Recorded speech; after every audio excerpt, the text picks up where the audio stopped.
نماز پڑھ کے یوں دنیا بھاگتی ہے، او ہو پتہ نہیں کون سی پیچھے آگ تھی جو بجھائی جائے گی۔ اور آج تک لوگ مسئلہ پوچھ رہے ہیں کہ جمعے کی بعد والی سنتیں کتنی ہوتی ہیں۔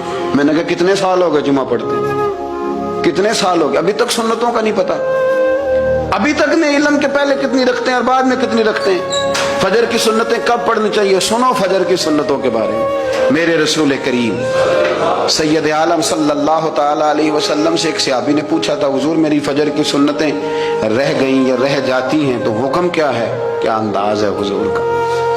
بخاری مسلم کے لفظ سنو، حضور سید عالم صلی اللہ علیہ وسلم فرمانے لگے، اس نے کیا پوچھا تھا، حضور جواب کیا دیتے، فرمایا فجر کی سنتیں کبھی نہ چھوڑنا، فجر کی پہلی 2 سنتیں کبھی نہ چھوڑنا۔ یا رسول اللہ صلی اللہ تعالی علیہ وسلم میری رہ گئی ہیں، رہ جاتی ہیں، فرمایا فجر کی 2 سنتیں نہ چھوڑنا، فرمایا فجر کی پہلی 2 سنتیں